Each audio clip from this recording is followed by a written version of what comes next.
Welcome to Passion for Property with me, Manni Chopra. And today's guest has over 20 years of experience in real estate and as a property consultant. He is a lawyer and he's a creative one as well.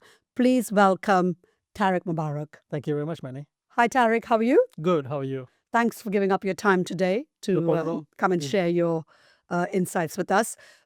Firstly, I think there isn't a time like now where you've got a lot going on in your world of law with all these different. I've just printed out a few pages here just to go through some of the stuff that's actually in the law right now and bills The and pipelines. the pipeline coming through. So the Planning and Infrastructure Bill.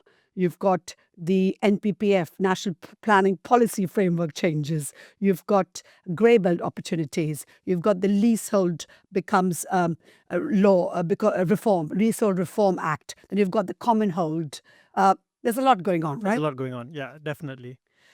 Before we get into the detail, Sure. I wanted to just sort of ask you, how did it all start? Property law, where did it all start? Life before that, maybe. So you might tell from my accent, I'm from the Far East. I'm from Malaysia originally, and You're losing your accent, by the way. I might. And okay, I'm not sure that is a good thing or a bad thing, but when I was younger, like in my teens and stuff, I used to follow my mum around to all the properties that my mum and dad owned.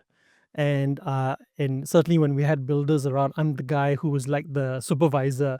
I was a teenager, but I was a supervisor, and I'm paying attention to how they're doing all the works. Not that I'm quality control, but I was just curious, and which is I think where I also developed my passion for DIY as well. And so that passion for property and DIY and adding value to property just kept going. And when I went to university, I majored in property. For a lot of people, a lot of my peers, they say like property is so boring, but I found it really interesting. When I was also little, much to my dad's displeasure, I used to always take apart a lot of electronic items and figure out, how does it work, and then put it back together again. Sometimes not very well because it might stop working after. So I had a passion for puzzles. And I think that's where my passion for creativity came about. How to figure out how do you put together a property deal. The more complex it is, how do you then break it down and then make it work so that you achieve everybody's objectives, so that you have a win-win for the vendor and your client. I think you're quite unique in that way, I'd say, because law obviously is a very much level of detail and all of that, and then the creativity. There's not very many creative lawyers out there like you, I think. Yeah, I think a lot of lawyers like to play it safe. That's the training that they've had. They like to give advice but not commit.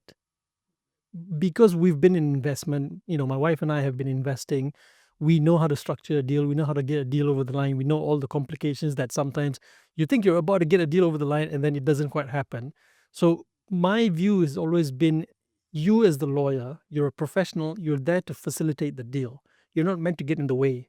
So your job really is to help your client to get that deal over the line in the best way you can, protecting your client, yourself as a professional, but then make sure that the deal is protected to get over the line. And sometimes not only lawyers, but I think a lot of professionals miss that objective. They focus on their own part of the service and forget that you got to get the deal over the line. Absolutely. So going back in time then, you've done this law degree, you've majored in property, and this was all in Malaysia. Well, I started off in Malaysia and then finished off here. So I qualified in the UK. And then for my sins, I then went on to do a master's and then the professional. So it all tends to add up to that 20 plus years. And then prior to coming back to the law, I took a gap year and then went into real estate, initially as in agency and then into consultancy. So this was before you started working as a lawyer? Correct, yeah. So I started my law degree and then took a couple, is meant to have been a 1 year gap year. Ended up becoming 2.5. And then my principal at college said, are you planning to come back? But I was having so much fun because I was an estate agent and then I became a consultant. So the art of the deal, unfortunately, to borrow from the American president, I love it, absolutely love it. And so it must have taken a bit of convincing for you to get back into law because you were enjoying this life I didn't realize you were an estate agent. Yeah. So I was doing lettings, I was doing sales. And then I graduated up into being a consultant. So I was quite young at the time. I was in my 18, 19-year-old, something like that. And I actually ended up managing my own team because there was a particular developer who was building this shopping mall in Malaysia. And at that point, there were loads and loads of shopping malls being built. So you needed a bit of an angle. And I did a bit of consultancy and said, why don't you just brand this as the IT mall, where all the IT suppliers will be focused in that one mall. So if you wanted an IT, something to do with IT or ICT, that's the one place you come to, all in one, Electronics, IT, all of that. absolutely everything. And it was a hit. And then we put the proposal together and then started the letting. So it was good fun. But it was also interesting because that was my first time managing a team, and most of the team members were twice my age, which was quite interesting experience in itself. So yeah, and then I came back to law, and that's kind of where it started. So when you did then you did this, you had this amazing experience in the business world of doing all this real estate wheeling and dealing.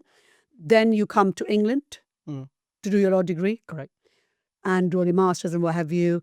And then did you then also start doing some property developments or investing or anything from the beginning, or you kind of just stuck to the law side? No, so we did that as well. So we bought below market value property, refurbed it, and then did it as a buy to let.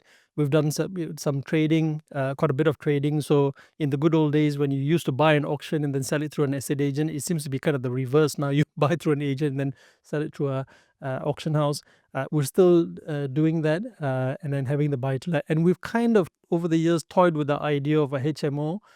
Or a HMO portfolio, but we never really got into it because we always had, I had an operational business because I also started my own law firm in 2009, ran it for about 10 years, and then sold it to another firm. So we had operational businesses, we had kids, so the HMO was just never something that we eventually got into. We might now that the kids are older. Any regrets on that side? Like you think HMOs would be a good business for you to have done? I'm every time I think we should, and quite a lot of people obviously are doing it quite successfully. My sister and her business partner had a whole portfolio of HMOs, and they've exited all of it. So because it's challenging, it's tough. So you have to be really focused. If you've got another operational business, you have to ensure that you've got a business partner that has got the time to commit to it. So that's where we didn't have the capacity, which is why we didn't get into it. Buy to let is relatively straightforward. And also, I think the sort of trading property is more within your sort of remit, isn't it? You, as a legal professional, you understand the auction legal packs. Yeah. It kind of fits in really well with your strengths, I think. Yeah, absolutely. And also, my wife's an architect and planning consultant. That's not the reason why I married her. That was just an added bonus that came much later. But so, she can see a property in auction or in a estate agent's window, and figure out exactly where the value add could be from a planning perspective, from a design perspective. And for me, as I said, I love the art of the deal. So when she finds a property, she'll say, "Look at this. I'll have a quick look at the pack." If it's an auction one, and then start negotiating with the auctioneer or and that's where my strengths are absolutely at. I love negotiating. I love getting a deal over the line, and then once I've done that, and then it's back to her, and then she will then deal with the refurb and everything else. She's also very good with the builders as well. Right. So are you kind of doing that in the background while you're doing your law as well? Okay. And how are you finding the market generally? Because I know it's tough at the moment. Obviously, borrowing rates have gone down slightly. I think it's still 4.5% base rate. Lenders are still lending. However, the criteria is also quite strict. How are you? What's your strategy right now, and what are you finding in the market? So our strategy is threefold, effectively. So one is underwriting deals at auction. The second one is finding where we can add value through planning, because we have that expertise in house, and then short leases as well. There's still a lot of advantages in doing short lease deals, so we're still doing that. Buy to let, I think it's challenging. It's pretty dead, right? Yeah. So let's talk about the first one, underwriting. Could you tell us a little bit more about it? I know I've done it, but for the audience, just Sure. So underwriting an auction deal is essentially where there is a property in auction, there is an asking price, there's a guide price, you put in your best offer and you tell the auctioneer that you will do this on an underwriting basis if the seller is so willing. And so that price then gets locked in if the auctioneer and the auction house and the seller agree to it. Your price then gets locked in. And if the property then sells for higher than the price that you've locked in, then you split the difference with the auction house and the seller based on a percentage that you agree. It's usually, you'll give 10% to the auction house, and then from that, you'll either do a 50-40 or a 45-45 split with the seller. So let's say you've locked in 100 grand just for sake of numbers. Yeah. It sells for 110,000. You made a profit, so it's gone for 10,000 more. Yeah. So that 10,000, you get, say, £1,000 to the auctioneer. Yeah. And then the uplift you split it with the vendor. And that's the reason why he would agree to do it in the first place. Correct, because the vendor also has the certainty Yeah. that it's sold. Yeah. Because, what I mean by that is if it doesn't sell in the room, they know that they've sold it to you. Yeah. So you have to bear in mind when they're underwriting offer, you are the buyer. So you need to backstop. have done your due diligence, make Correct. sure you are ready to buy it, Correct. and actually pay the 10% exchange. Correct. When the hammer goes down, or if the hammer doesn't go down, for example. Well, once your offer is accepted, then you have to pay the 10% deposit. That's right. Yeah. And then if it gets sold in the room, for example, then you will get your 10% back once the sale completes. Right. So you've already paid your 10%. Correct. At the time when the property is going. And if the other buyer in the room doesn't complete, then that's when you have to be ready to complete Right. yourself.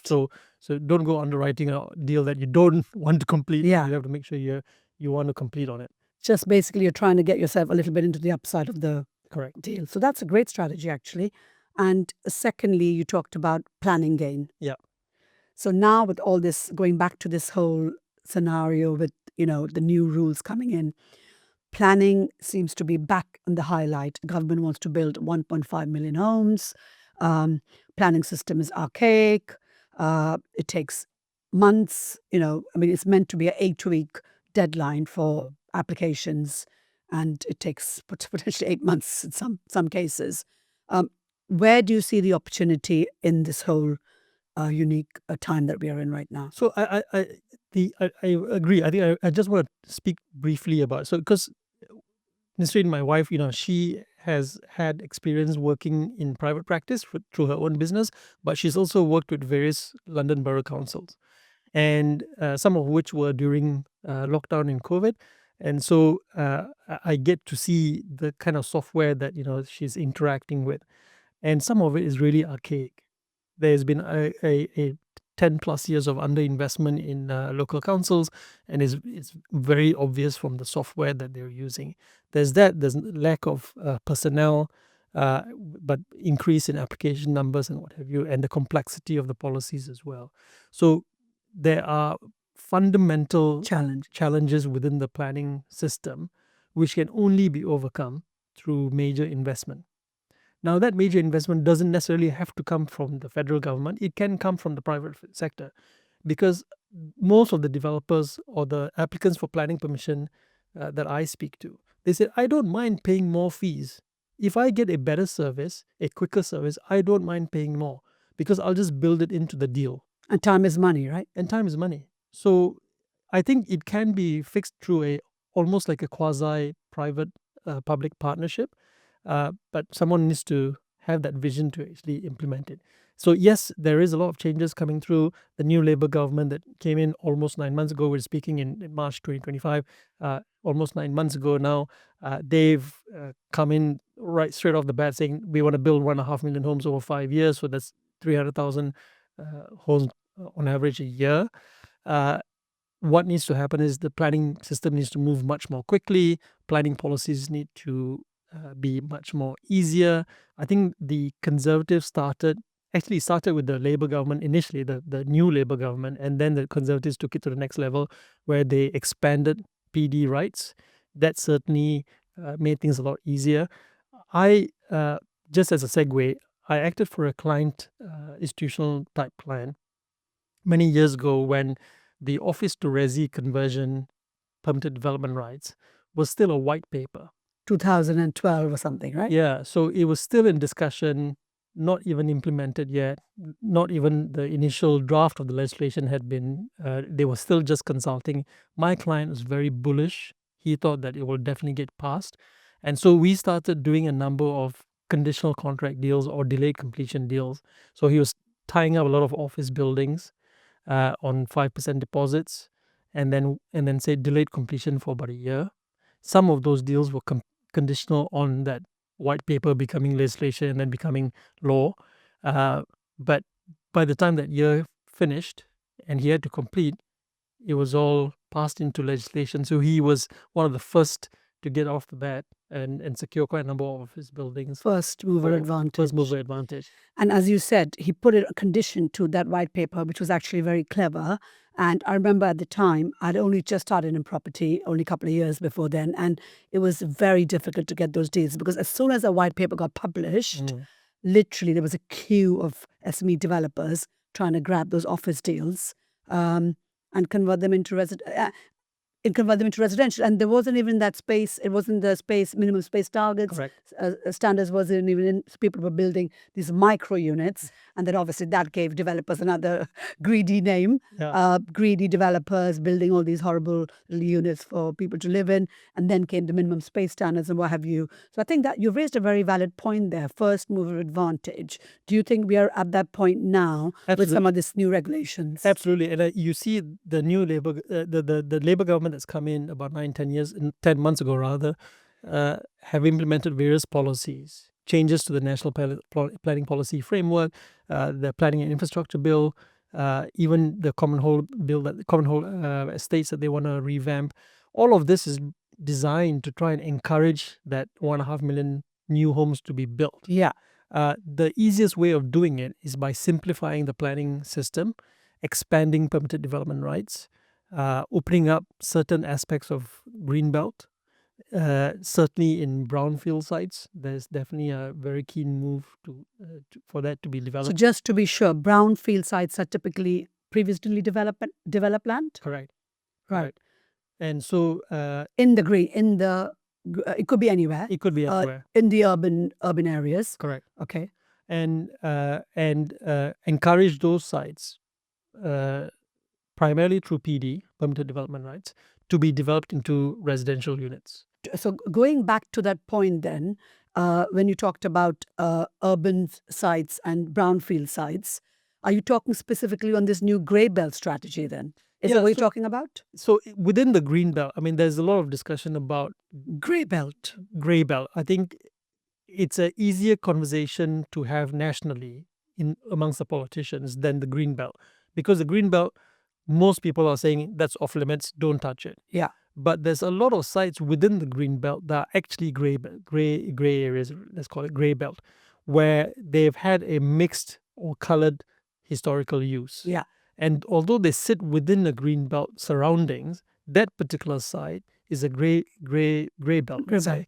And perhaps it has been used for industrial, perhaps it's been used as a storage or a simple dumping ground. You see a lot of that sometimes.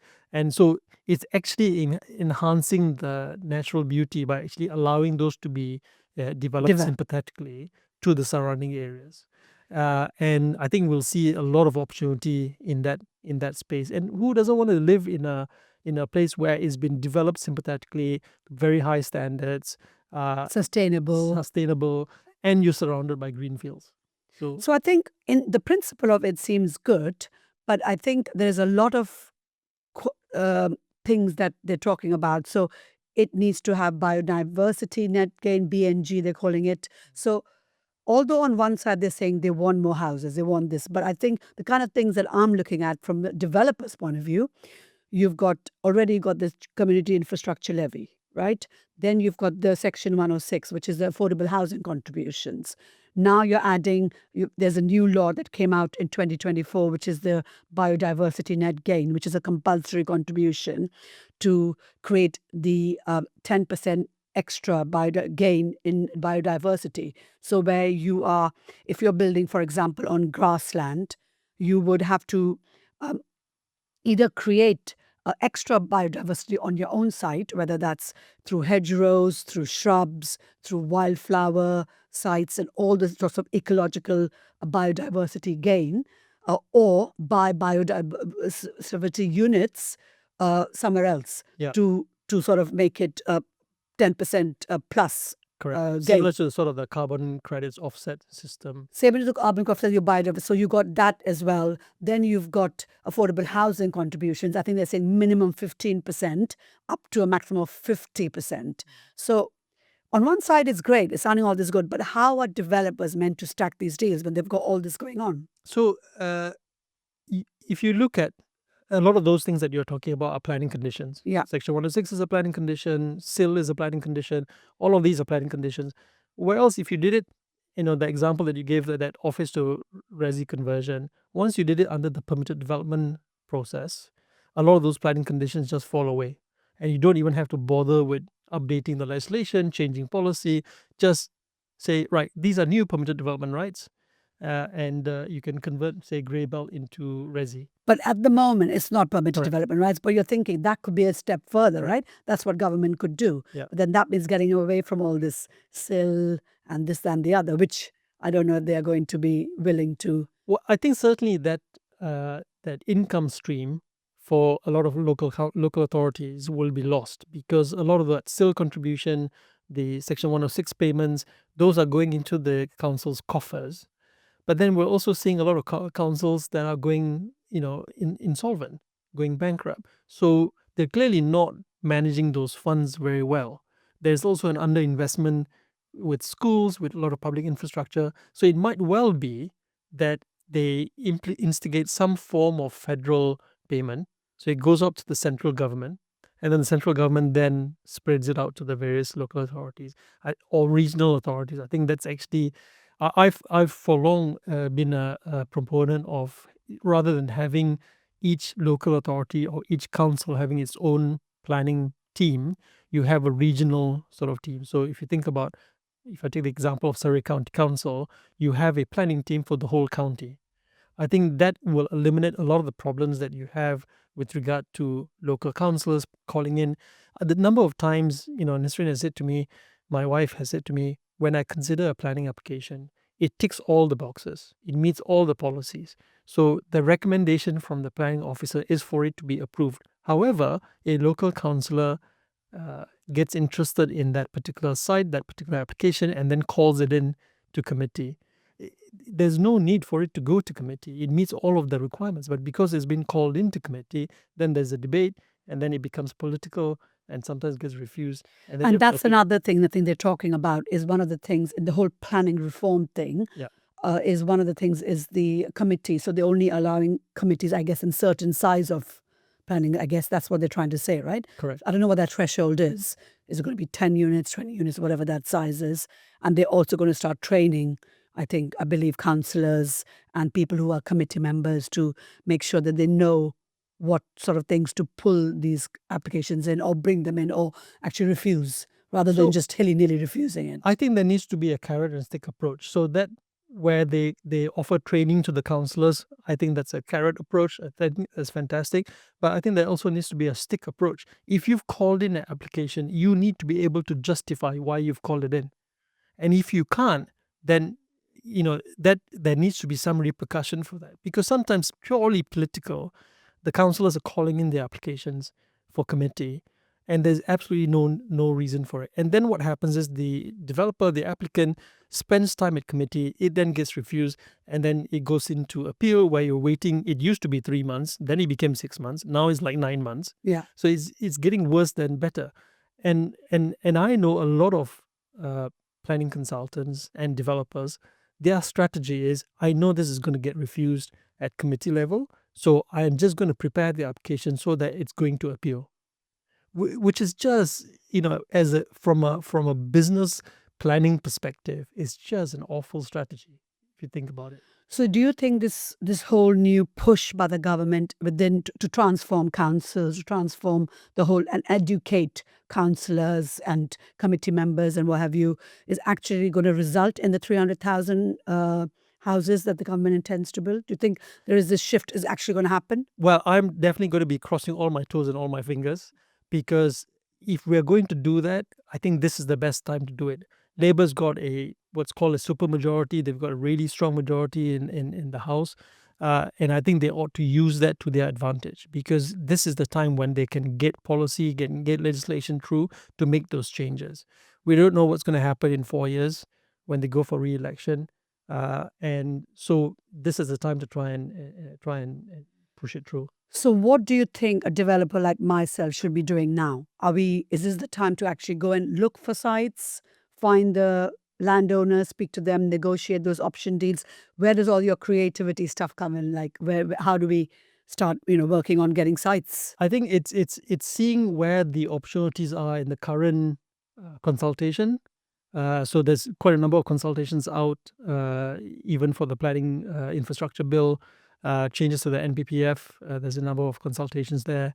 So it's unfortunately doing your homework and spending the time and seeing where the potential opportunities might be hidden amongst these hundreds of pages of legal documents. Yes, Right? and figuring out where those opportunities might be, and then going and trying and find those sites.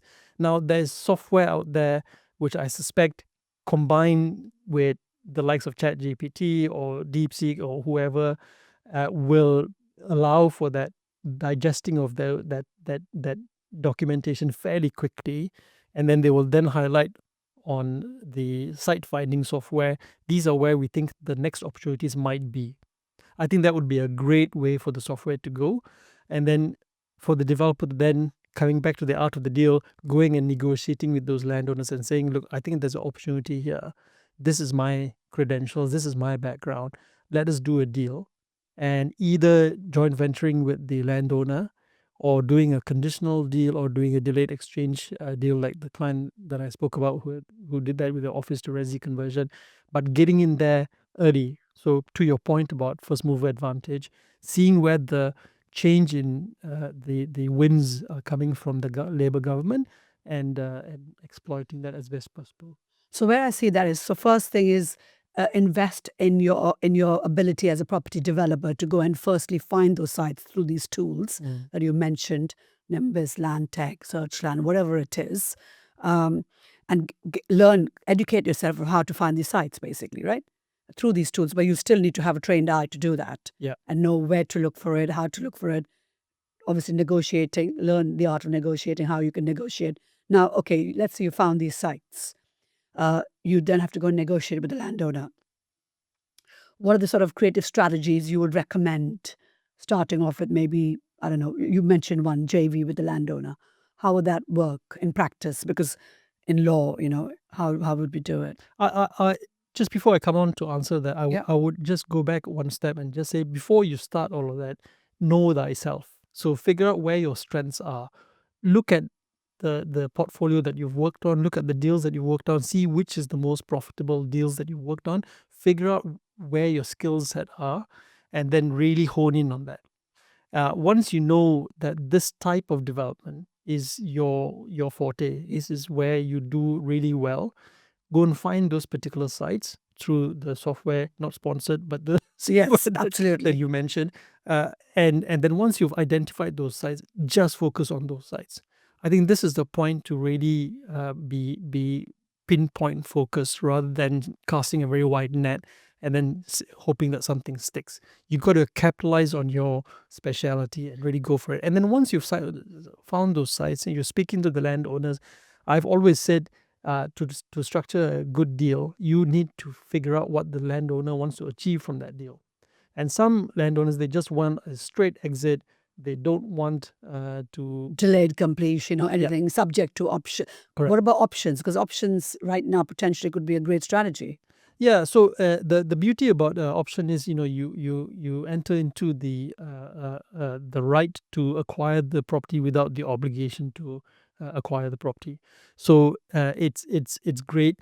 A lot of developers, SME developers, have used it really, really well.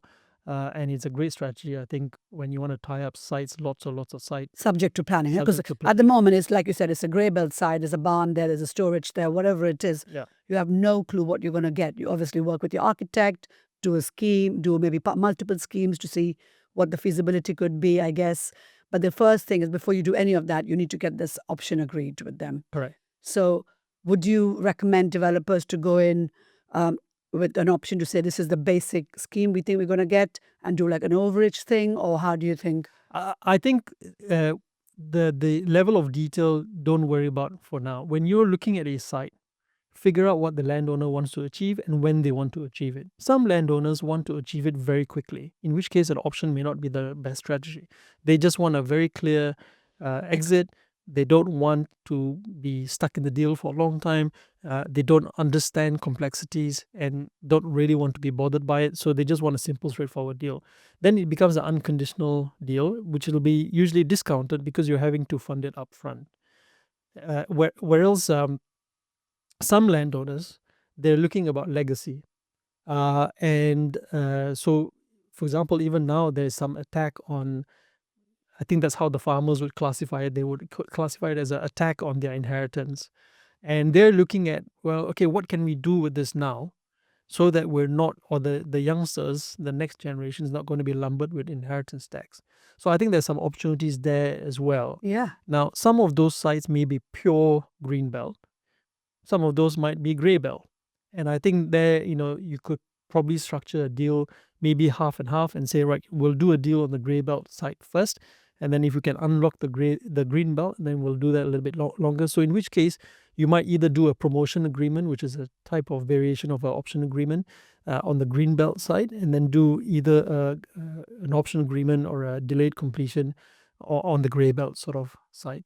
So you do need to figure out what the landowner wants to achieve, and then structure the deal accordingly. But you do need to also, I've always said, you should have all of the various structures in your toolkit, negotiating toolkit.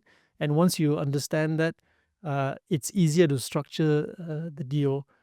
From my, just going back a little bit now, from my sales asset agency experience, there's usually 7 touch points that you need to get a deal over the line. Now, that 7 touch points might be your initial contact when you send a direct to vendor letter, then it's the first call, then it's the first meeting. So, but when you put all of those 7 touch points together, that's usually, and this is across sectors, so it's not only in real estate, but if you're trying to sell in business as well. So if you're trying to win a tender, usually it's 7 touch points. It's just this miraculous number across the world that seems to apply. And once you get to that 7 touch points, then so the reason why I mentioned that is there's absolutely no reason to talk about price at touch point number 1. Touch point number 1 should really be about what would you like to achieve? Where are you coming from? What's motivating you? Why did you reach out to me? Once you understand the other party, then you can then, in touch point 2, touch point 3, try and figure out what's the best way to structure the deal. Right. Okay. So that's a good tip there. So let's say you've got this option, they've agreed to it. Time is not of essence. It's more about, like you said, the whole inheritance tax, a legacy, and they want to be able to use that to, reduce the inheritance tax liability. So you've got the option agreement, you've done the scheme. Could you use something like a vendor finance as well? 'Cause that's another great strategy, I think. And I'm looking at doing that myself right now, where I'm negotiating on a couple of deals. So would you want to expand a little bit about the vendor finance? Yeah, so I'll actually talk it through by way of a case study, actually. So this is a transaction that my client and I worked on a couple of years ago now, about a year and a half ago now. And the landowner had bought this piece of farmland with a barn on it and a couple of sort of storage silos type buildings, and had gotten planning. He was keeping the main house. He had refurbished it. He's a banker from central London, but this is out in the sticks. And he was keeping the main house, but he wanted to sell off the 2 semi-industrial units, let's call it, barns. And he got planning on it. But because he's an investment banker, he didn't want to realize all the gains in one financial tax year. So he was more than happy to structure the deal to say, look, don't pay me all the money in one go, pay it to me over a couple of tax years. That way I get to maximize my capital gains tax allowance per year. And so the vendor finance deal is essentially you agree a price, you pay some of that price on the day of completion. The rest of that, let's say, for example, the price that you've agreed is Million. £500,000, Yeah. let's say. From the £500,000, you pay me 100,000 on completion. The rest of the 400 goes into effectively a loan agreement secured by a legal charge, and then you pay it either.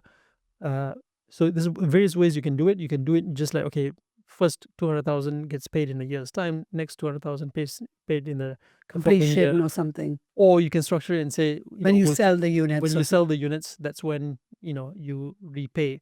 Now, if you're doing development of that project, obviously you might need to raise development finance. So you'll need to offer first charge security to the development finance lender. So then your vendor finance charge, the owner's charge, becomes second charge effectively, and there's usually a deed of substituted security, or rather the priority that you enter into, so that the development funder's charge is the first charge, and bank, because banks will only the want bank will first always charge. want the first charge. And so that's how that deal was structured. So it was a £500,000 deal, but only 100,000 needed to be paid on completion, and even that was bridged. Yeah. So So, but at that point, the developer owns the site now. Yeah. But you've already completed. So legally, developer. So owns the developer site. is the legal owner of the title. Yeah. Which is why they can offer that first charge security to the Bank. vendor. Yeah. And then what is the security for the seller? They'll also get a legal charge on the property, but it'll rank in as number 2 behind the first charge lender security. Okay. So there needs to be, okay, that makes sense. But that's, I think, a great strategy, because I'm actually trying to look at that now, because not only do you reduce your own liability to when you're buying the site, because obviously you're only having to pay, I don't know, 10%, like, for example, whatever you negotiate. Yeah. That's a great strategy. And it brings your cost of finance down considerably, because most vendors, my experience has been, will not charge you the same interest rates as your bridge lender or your development finance lender, because they're looking at it in terms of tax planning with a little bit of return. And if they're going to park that money in a bank, they probably get 4 or 5% return. So if they get anything close to that or a little bit better, they're doing better. It's a win-win. It's a win-win, isn't it? Right. And you never get that kind of rate from your bridge lender. Yeah, absolutely. You might, but it's the terms. At the moment you don't. And the terms and the arrangement fee and all of that you pay on top. So you've got all these amazing tools, as you say, in your toolkit to negotiate these land deals. But in the real world, now going back to all of this stuff, the law, what's happening with all of this? Is this all still in consultation stage? Are we actually looking at when are these going to become, get royal assent? What's happening with this whole changing to the planning reform, changing to the NPP? Actually, are these all just under consultations right now? Well, there's various different things that are moving through the stages of legislation, let's call it. And one which was actually passed under the last Tory government, the Leasehold Reform Act, that had already received royal assent. But the way that legislation works is that it has to be implemented through secondary legislation, i.e. a Secretary of State's order, essentially. So has that happened? Some parts of it have happened, but I think it's the Minister for Housing has actually, in late last year, laid out a timetable now for which parts of the legislation is going to be implemented and broadly when. So, for example, at the end of January, they had already removed the 2-year rule requirement. So you don't have to wait 2 years to extend your lease once you've bought. So let's say you bought an apartment, it's 50-year lease, for example. So under the old legislation, what used to happen is you must have owned it for 2 years before you can extend it. The alternative is you can ask your vendor to serve what's called a Section 42 notice, and then you complete and take an assignment of the benefit of the Section 42 notice, and you continue with the lease extension process. Now you don't need to do that. Since end of January, you bought it, let's say on the 2nd of February, immediately you can start the lease extension process, serve a Section 42, and even though you're the new owner and you've only owned it for 2 days. So this is a great little strategy. I know a lot of people are doing the short lease strategy. That's another great opportunity right now. How is that now? Because already lots of auction traders and traders generally were doing this strategy anyway. So what I'm trying to work out is how is that going to be different now? Because you can just buy it and just you don't have to rely on the seller to agree to do the Section 42. Is that what you're saying? Yeah, so the you don't have to wait the 2 years, and hidden within the legislation is also that there's always this magic number when it comes to lease extension, which is the 80-year marriage value rule, and within the legislation uh, uh, uh, there is a movement towards almost eliminating that Marriage value. that marriage value rule. So it will get devalued massively. We don't know exactly by how much because that requires secondary legislation, but a lot of landlords are already aware that once that gets implemented, then that premium that they usually get will no longer be there. So when is this change happening? Well, so this is part of the problem because a lot of landlords are also local authorities, social housing landlords, and so if you start implementing that, they lose out on their income. It does. I think they don't. It doesn't matter to them if you're a private sector landlord, but if you're a local authority or social housing type landlord or housing association landlord, and you've got a bunch of freeholds, and your part of your revenue model is based on the lease extension premium, if you're going to lose that out, that's a massive drop in revenue. So, which is, I think, why the government is like, well, hang on, let's see how that one works out first, but we can implement some of the other stuff. So, So the 2-year rule is now law. So yeah, now so that's no longer a requirement. The next one will be when you extend, you get 990 years rather than just the 90 years tagged on to your existing lease term. The dropping to the ground rent dropping to a peppercorn, that's already old law. That will continue. But all new houses cannot be granted by way of leasehold. So that's houses, houses. not apartments. Yeah, Correct. they have to be freeholds. Correct. And there is now a policy movement towards common hold estates as well. Right. That's So another piece of legislation. yeah, so that's interestingly, common hold estates is actually old law. It has been around since 2002, so it's I know. new. I was doing some research before this, and I was like, this is already law. Yeah, Or- it's not new. The problem with it is it was very regimental. So it's either black or white. Now the problem is if you have a full residential block of flats, fine, it works okay. But what about the situation where you have a ground floor commercial or a mixed use and some resi? Now you can't let the lessees run the common hold association because the freeholder, the landlord, still wants to have the income from the ground floor commercial. So that inflexibility was a real difficulty. And then what about the situation where, as usually happens, because I do some right to manage, whenever we've bought flats, we've always acquired the right to manage because it's a great way to save on your service charges and you take control of your own management. The thing that we found is when you take over the management, there will always be some tenants who just, I don't have time for this, I'm not interested, you guys run the show, right? So there's a malaise about being involved in the management, and there are some who just like, I'm not interested, not or some who are so interested that they want to be a dictator in the residence management company, and so they don't want to negotiate with anybody, and so there's a dispute. And the legislation that was passed in 2002 doesn't deal with that situation really well. So now the minister has made various announcements. They want to reinvigorate that. I think it's a good move. The common hold system, of course, is very familiar, very popular amongst Commonwealth countries where we have the concept of strata title. And so most flats will have a share of the freehold, or actually not a share of freehold, they will actually have a freehold interest in the Title, property. yeah. They'll have a freehold title, which is fantastic. There's a lot of benefits to it. You don't have to worry about lease term extension. You don't have to worry about ground rent. You don't have to think about how much do I have to pay. Again, I remember I have a number of Middle Eastern clients, and whenever they've bought a leasehold property, they say like, I've just bought the property and I've paid, let's say, £250,000, and you're saying to me, in a few years' time, I have to pay again for the same flat. Yeah. Like, that doesn't make sense. Yeah. So, it's a legacy of the old feudal system, but It needs to go. It needs to go. There's certainly a shift to try and eliminate that leasehold um, system. But we not only need a change in legislation, we also need a change in mindset as well. So that problem you talked about, when some tenants are not interested, they will have to be interested in the new common hold system. They'll have to take an active part because they'll be a member of the common hold. Correct. Residence. Or there needs to be a fallback measure where they can appoint a managing agent that's regulated, maybe a member of the Association of Residential Managing Agents, ARMA, and then they will do the day-to-day sort of management. But there's also disinterest for a long time from developers and also from lenders, because lenders, it's not very, pardon the pun, but common hold isn't really very common.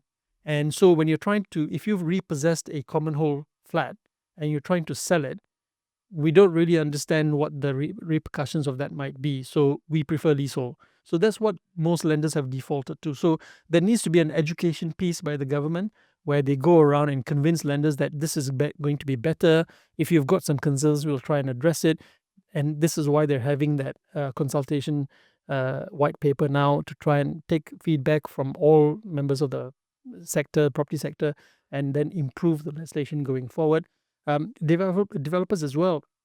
Although developers, the old mindset was that we'll hold on to the freehold because there's some residual value in holding on to the freehold. You can get a premium for a lease extension, you can get some money from the ground rent, and because of the ground rent, you can sell it for a premium and all of that sort of stuff. I think that mindset has shifted a great deal over the last few years. Certainly a lot of the SME developers that I work with, they don't want to hold on to the management. They rather just appoint a residence management company. So it's a three-way lease agreement: landlord, residence management company, and the tenant, or the lessee, the purchaser. And then the residence management company eventually takes over the common parts and takes care of all the repairs and maintenance, and even the insurance as well. So I think the developers have certainly started shifting their mindset. We just need to get the insurers and the lenders to follow suit as well. So let's try and wrap this up. Basically, we've talked about all these wonderful opportunities. It's still a lot of money that the government wants. They want to have their cake and eat it too, I think, because they're saying the developer has to come in. I'm talking about SME developers. I'm not talking about the large house builders here. You've got to enhance the infrastructure. You've got to improve green spaces. All this costs money. How are the sites going to stack? The landowners are still delusional. They still want maximum dollar for their buck. And why wouldn't they? Because it's their land. Is this realistically going to work? Are these 300 houses going to be built? I think it will, because I think one of the things that they're contemplating in the NPPF revision is the return of targets. So each council will have targets that they have to meet, both in terms of planning applications and also approved schemes.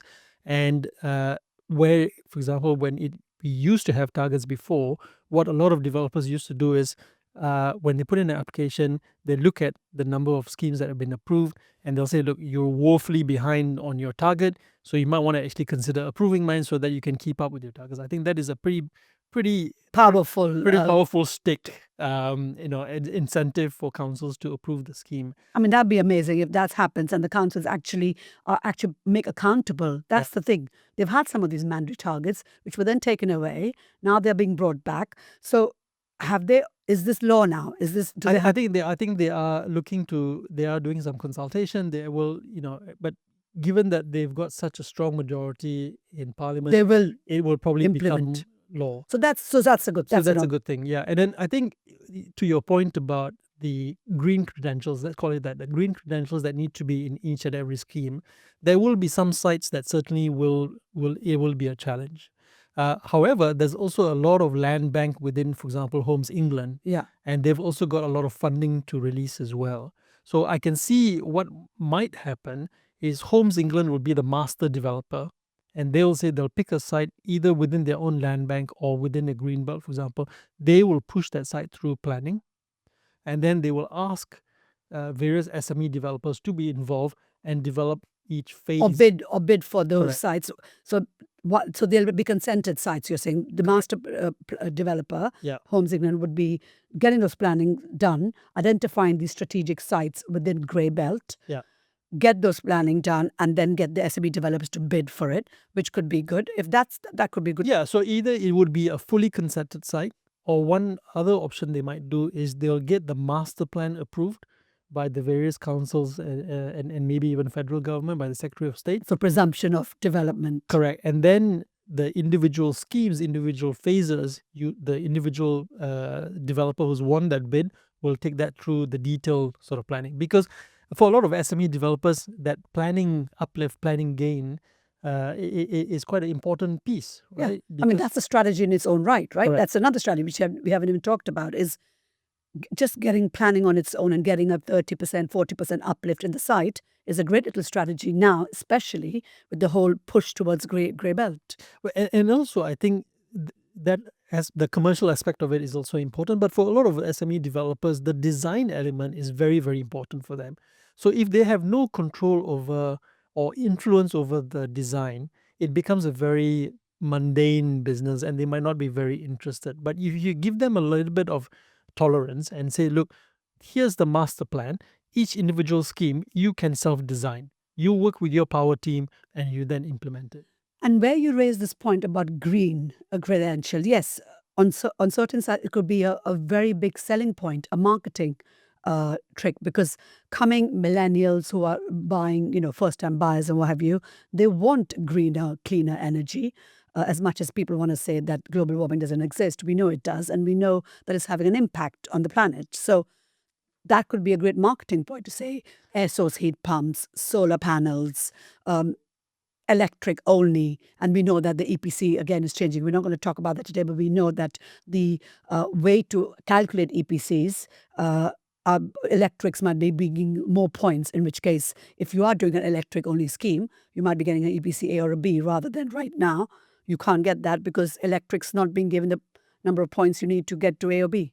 And also, I think from a sales perspective, I think, if you're selling one of these properties to the incoming buyer, look, your options are you go for a lower green credential, but you'll be paying higher in bills.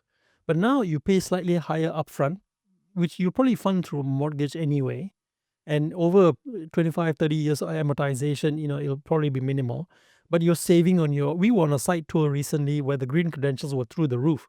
And the bills were literally nominal per year. And it was a fantastic house. You walked in, it was nice and comfy. And so Biophilic design. So I think it can work, but we need to be able to sell it to the buyer and say, look, you might be paying a little bit upfront, but you save on the bills over the next 15, 20 years. Yeah. And so let's wrap up then. We've talked about a lot of these opportunities and challenges. Was there anything else that you think we haven't covered which could potentially be, used to the advantage of an SME developer who are currently thinking of where the opportunities are? I think we're seeing lending is starting to also get a little bit better. We're seeing interest rates, the MPCs brought interest rates down.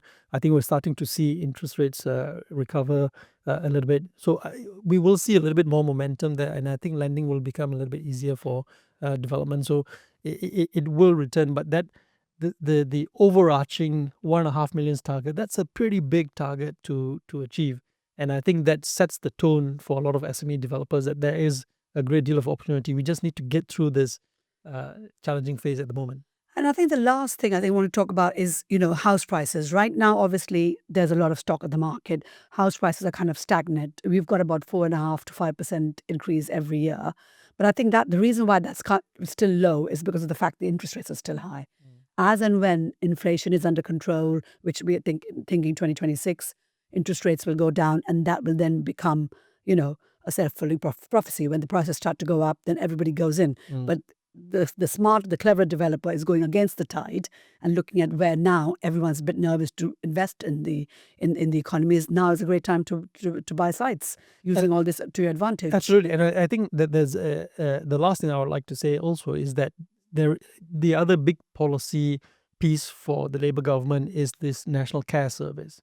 There are certainly a lot of gaps within the care service. So what I'm talking about is where you've been through the NHS, you're exiting the NHS, or you should be exiting the NHS, but there isn't a care service at the back end that's robust enough to take it. So I think there's opportunities there. I think they will start implementing policies where, as a developer, you might want to exit onto a supported living provider or a care home, that sort of development, or a mixed use scheme that would be fantastic. So you might get, for example, and I acted on a transaction like this not so long ago, where on a particular scheme, you had a care home on site, you had supported living apartments, and the residents of the apartments used to go into the care home. And that's a nice little neighborhood, right? Because you've got your community amongst you. It's, semi-retirement Community type. led. So and then you can have an operator who will take these sites on from you.